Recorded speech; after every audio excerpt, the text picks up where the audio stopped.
जय श्री कृष्णा। राधे राधे दोस्तों, इस बार साल 2025 में हरितालिका तीज का व्रत के दिन है।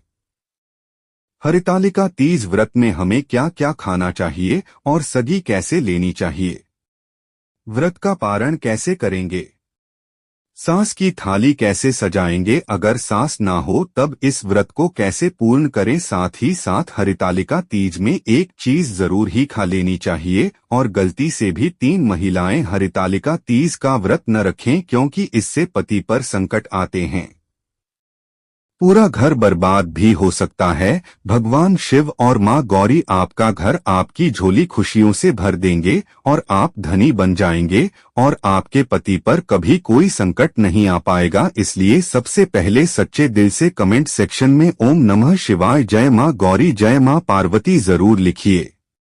साथ ही इस वीडियो को लाइक भी कर दीजिए। तो चलिए सबसे पहले जान लेते हैं कि साल 2025 में हरितालिका तीज का व्रत कब से प्रारंभ हो रहा है और कब इसका समापन होगा। तो देखिए, भाद्रपद माह के शुक्ल पक्ष की तृतीया तिथि का प्रारंभ 25 अगस्त को दोपहर 12:30 पर हो रहा है। साथ ही इस तिथि का समापन 26 अगस्त को दोपहर 1:55 पर होगा। ऐसे में उद्या तिथि के अनुसार हरितालिका तीज का पर्व मंगलवार 26 अगस्त को मनाया जाएगा। बात करो अगर व्रत की, तो 26 अगस्त को ही हर एक सुहागन महिला हरितालिका तीज का व्रत रखेंगी। दोस्तों, हरितालिका तीज पर पहले सगी ली जाती है। आइए जानते हैं कि सगी कैसे लें। हरितालिका तीज व्रत शुरू होने से पहले, सूर्य उदय होने से पहले या फिर मध्य रात्रि में महिलाएं सगी करती है। सदी में नमक युक्त भोजन नहीं करना चाहिए। साथ ही सगी में बहुत भारी भोजन भी ना करें, जिससे आपको उपज की समस्या हो जाए। सगी में फल, जूस, नारियल पानी, ड्राई फ्रूट्स और मुरब्बा खा सकती है। इससे आपको ऊर्जा मिलेगी और निर्जल व्रत रखने में आसानी होगी। साथ ही आपको व्रत के दिन भूख भी नहीं लगेगी। अगर आप इस व्रत को निर्जल नहीं रख सकती है, तो फिर आप व्रत रखने से पहले संकल्प अवश्य ले लें और संकल्प के दौरान ही मां पार्वती, भगवान भोलेनाथ से प्रार्थना करें कि मैं इस व्रत को निर्जल नहीं रख सकती, इस कारण वश में इस तरीके से इस व्रत को पूर्ण करूंगी। आपके मन में जो भी भाव आए वह मां पार्वती को आप बता दें। हरितालिका तीज व्रत में अगले दिन ही पारण किया जाता है। मान्यता है कि चतुर्थ तिथि लगने के बाद ही पारण करना चाहिए। व्रत का पारण कभी भी नमक युक्त भोजन से नहीं करना चाहिए। आप पानी, शरबत, फल या मीठे भोग से व्रत खोल सकते हैं। कई जगह पर सत्तू से भी व्रत को खोला जाता है, यानी पारण किया जाता है। धीरे धीरे पानी पिए, फिर किसी मीठी चीज का सेवन करें। मीठी चीज का सेवन करने के बाद में आप प्रसाद भी जरूर से ग्रहण करें और इसके बाद ही आप नमक युक्त भोजन को अपने मुंह में डालें।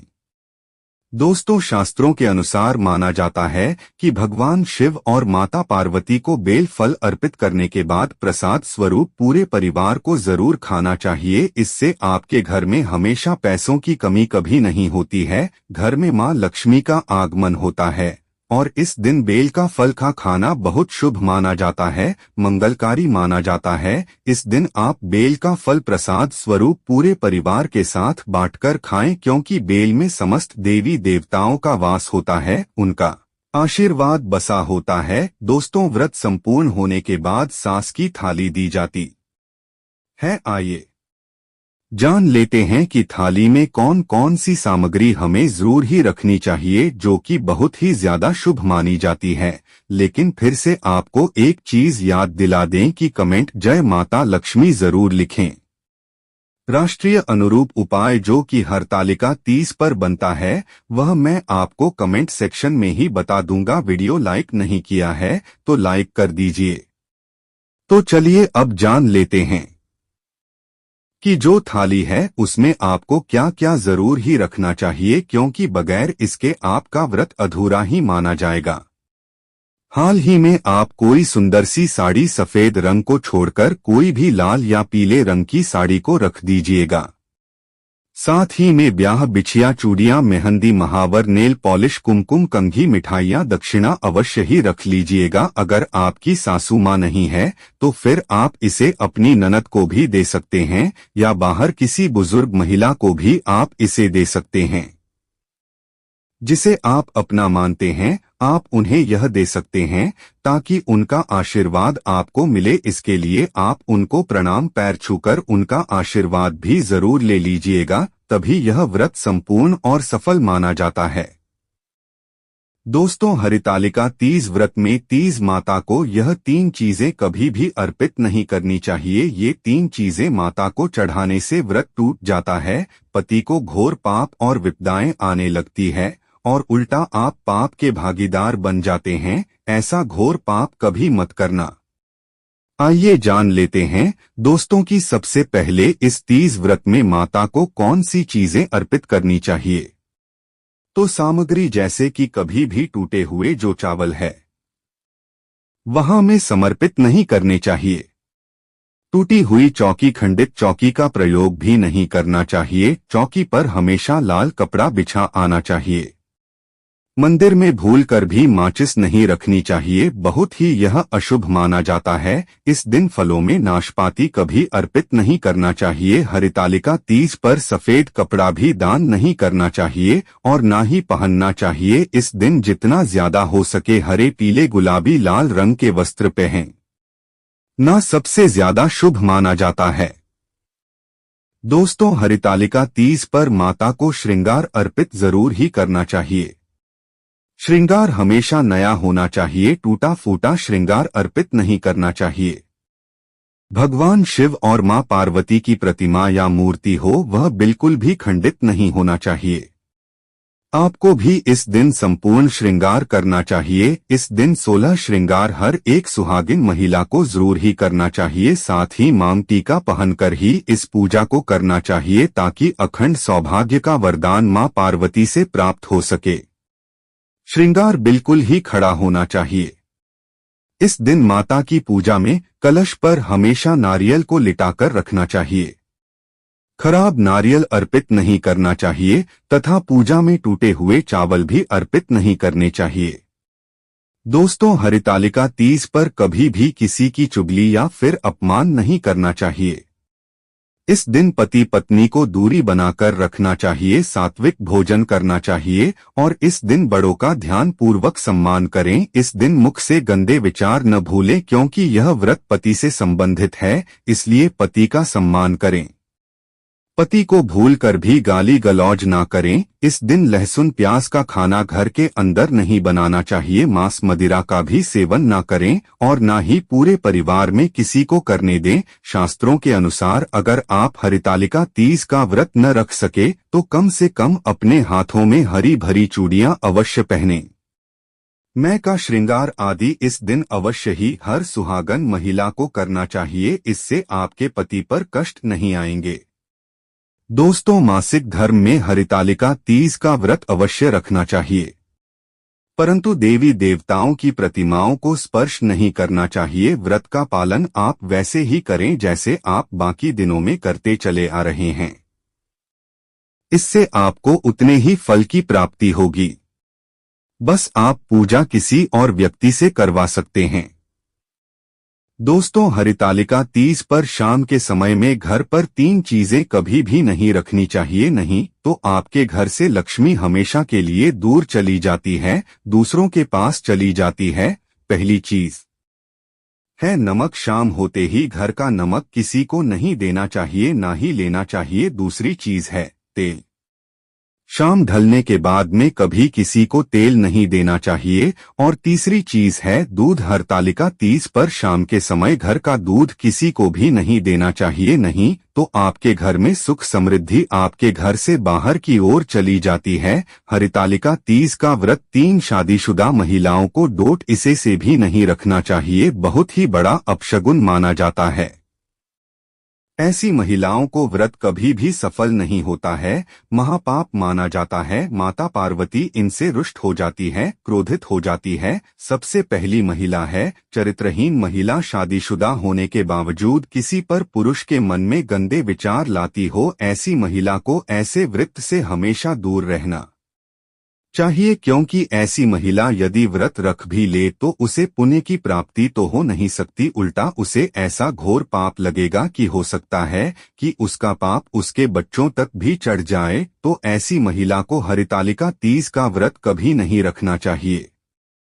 मां पार्वती ऐसे व्रत को ऐसी महिला को कभी भी स्वीकार नहीं करती है। अगर हम शास्त्रों की माने तो अगर आपके मन में गलत विचार आते हैं, आप दूसरों के प्रति गलत भावना अपने मन में रखते हैं, तो आप भगवान की पूजा कभी नहीं कर सकते। ऐसी शादीशुदा महिलाओं से हमेशा मां पार्वती क्रोधित रहती है। मां पार्वती इनका व्रत कभी भी स्वीकार नहीं करती है। अगर आपका मन आपके पति के लिए सच्चा है तभी पूजा व्रत आदि स्वीकार होता है।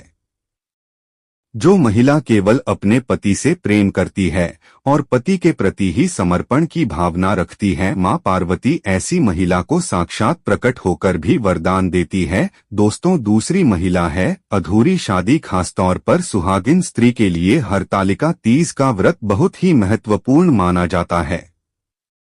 लेकिन क्या आप जानते हैं कि शास्त्रों के अनुसार जब तक आप हिंदू रीति रिवाजों के साथ शादी नहीं कर लेते, यानी कि 7 फेरे नहीं ले लेते, तब तक आप इस व्रत को रखने में सक्षम नहीं हैं।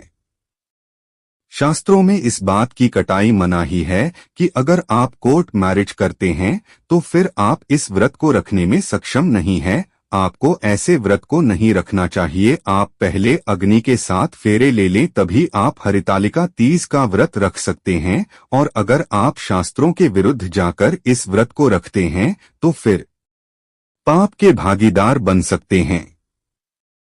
माता पार्वती आपसे नाराज हो सकती है। तीसरी महिला है जिसे कि हरितालिका तीज का व्रत नहीं रखना चाहिए, वह है तलाकशुदा। तलाकशुदा महिलाओं को शास्त्रों के अनुसार इस व्रत को नहीं रखना चाहिए। शास्त्रों के अनुसार किसी भी धार्मिक कार्य में पति पत्नी का होना आवश्यक होता है। पति पत्नी के बगैर भक्ति पूजा पाठ अधूरी ही मानी जाती है। अगर आपका तलाक हो गया है या फिर पति से झगड़ा हो गया है और आप नाराज होकर कहीं दूर चली गई है, तो ऐसे में आपको हरितालिका तीज का व्रत नहीं रखना चाहिए, क्योंकि यह त्योहार प्रेम का है। इसलिए आप दोनों को एक होकर ही इस व्रत को रखना पड़ेगा, तभी आप हरितालिका तीज का व्रत रखने में सफल हो पाएंगी और मां पार्वती को प्रसन्न कर पाएंगी। दोस्तों, हरितालिका तीज पर यह चीजें अवश्य ही दान करनी चाहिए जो कि अब मैं आपको बताने जा रहा हूं। लेकिन उसे जानने से पहले आपसे एक बार फिर से अनुरोध है कि आप मां पार्वती भगवान भोलेनाथ की इस वीडियो को लाइक करके चैनल वास्तुशास्त्र ज्ञान को सब्सक्राइब और पास वाला बेल आइकॉन जरूर प्रेस कर दीजिए। साथ ही कमेंट सेक्शन में जय श्री हरि विष्णु हर हर महादेव जय मां पार्वती लिखने के साथ ही आप मुझे यह बताइए कि आप मेरी इस वीडियो को कहां से देख रहे हैं। साथ ही अपना राशि लिख दीजिए। राशि अनुरूप उपाय मैं आपको कमेंट सेक्शन में ही बताऊंगा। तो दोस्तों, मैं बात कर रही थी हरितालिका तीज पर कौन सी चीजें हमें अवश्य ही दान करनी चाहिए। इससे पति की उम्र बढ़ती है, घर में सुख समृद्धि बनी रहती है।